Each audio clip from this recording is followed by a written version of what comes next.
हम जीवन में क्या सोचते हैं यह बहुत ज़रूरी है, और हम उसे पूरा करने के लिए कितने ईमानदार हैं यह भी बहुत ज़रूरी है। इसलिए आपको यह कहानी ज़रूर पसंद आएगी। नमस्कार दोस्तों, स्वागत है आपका मेरे इस YouTube channel Saurabh Raghav voice में। आज मैं फिर से आपके लिए एक बहुत ही बेहतरीन कहानी लेकर आया हूँ जो कि आपको बहुत प्रेरित करेगी। तो चलिए शुरू करते हैं आज की कहानी। एक गांव में उत्सव मनाया जा रहा था। सभी लोग उत्सव में गए हुए थे क्योंकि यह एक ऐसा उत्सव था जिसमें गांव के सभी लोग भाग लिया करते थे। यह साल भर में एक ही बार मनाया जाता था। इसमें दूसरे गांव से भी लोग यहाँ पर आते थे। यह कुछ गांव के द्वारा मिलकर ही मनाया जाता था और यह लगभग 1 महीने तक ऐसे ही चलता रहता था। उसी गांव में एक परिवार रहता था। उस परिवार में माता पिता और उनका एक लड़का रहता था। वह परिवार बहुत ही गरीब था। कभी कभी ऐसा होता था कि उन्हें सिर्फ एक दिन में एक ही बार भोजन मिलता था। उनके लिए उस उत्सव में जाना तो बेकार ही था। जब भूख लगती है और कुछ भी खाने को नहीं मिलता तो कोई भी उत्सव हो उसका कोई महत्व नहीं रहता।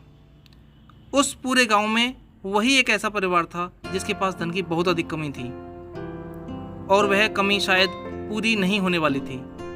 वह परिवार अब बैठा हुआ बात कर रहा था कि इस तरह हमारा जीवन कैसे चलेगा।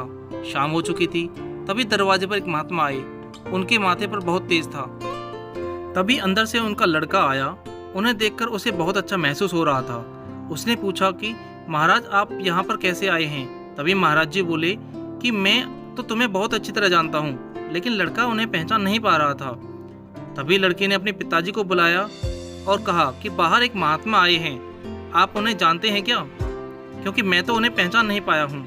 तभी पिताजी उन्हें देखने के लिए बाहर आए और वह भी उन्हें नहीं पहचान पा रहे थे। लेकिन जैसे ही महात्मा जी ने उन्हें कुछ और परिचय दिए तो वह पहचान तो नहीं पाए, लेकिन जब वे इतना जानते हैं तो हो सकता है कि वे हमें जानते हों। इस तरह उनका स्वागत किया गया और वह घर में आ गए। घर के हालात अच्छे नहीं थे और एक मेहमान भी घर में आ गए थे। उन्हें यह भी नहीं पता था कि अब क्या होगा। तभी महात्मा बोले कि हम यहाँ से गुजर रहे थे, तुम्हारी याद आई और हमें लगा कि तुमसे मिले भी बहुत साल हो गए हैं। तभी हमने विचार बनाया कि मिलकर ही चला जाए। तभी लड़के की माता ने कहा कि कुछ खाने की तैयारी करनी चाहिए। वह मेहमान भी भूखे होंगे, उन्हें भी कुछ खाने को देना चाहिए। लेकिन हमारे पास तो कुछ भी खाने को नहीं है। लड़के ने कहा कि हमें कुछ तो करना ही होगा। बड़ी मुश्किल से एक आदमी का ही भोजन बन सकता था। उन्होंने ऐसा ही किया। जब भोजन बन चुका तो माता ने अपने लड़के को बुलाया और कहा कि महात्मा को बुला लाओ, वह भोजन कर लेंगे। खाना लग चुका था। महात्मा ने कहा कि आप सब भी भोजन कर लें। उन्होंने कहा कि आप पहले कर लीजिए, उसके बाद हम सब कर लेंगे। पहले तो मेहमान को खाना चाहिए। जब मेहमान का भोजन हो चुका तो उस आदमी ने कहा कि आप अब आराम कर लें क्योंकि रात भी अधिक हो चुकी है। उसके बाद उन्होंने मेहमान के लिए सोने का इंतजाम कर दिया। अब महात्मा ने कहा कि आपका जीवन तो बहुत ही सादा है, आपके जीवन में कोई भी बनावट नहीं है। आज की ज़िंदगी में तो बहुत ही दिखावा हो गया है। सभी लोग अब दिखावे में जीते हैं, लेकिन मुझे तो यह जीवन बहुत अच्छा लगा। आपका व्यवहार बहुत अच्छा है। तभी मेहमान ने कहा कि आप भी अब भोजन कर लें, आपने अभी तक नहीं किया है। वह आदमी नीचे गया और पूछा खाने में कुछ है। जब उन्होंने खाने के बर्तन में देखा तो वह बर्तन सोने चांदी से भरे हुए थे। उन्होंने जितने भी बर्तन देखे उनमें सब में यही था। यह सब देखकर सभी हैरान थे, लेकिन वह समझ चुके थे कि यह कोई साधारण इंसान नहीं है, बल्कि हमारी मुसीबत को दूर करने आए हैं। सभी लोग उनसे मिलने के लिए छत पर गए, पर जब वो वहाँ पर पहुँचे तो वहाँ पर कोई नहीं था। अब वह जा चुके थे।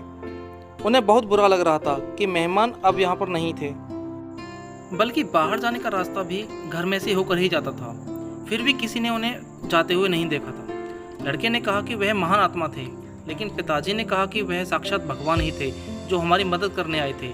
सभी लोग बहुत खुश थे, इस बात से नहीं कि उन्हें धन मिला था। दोस्तों, सही बात है कि जीवन में दिखावा और घमंड हमेशा दूर रखने चाहिए, क्योंकि यह इंसान की पहचान को भी खत्म कर देते हैं।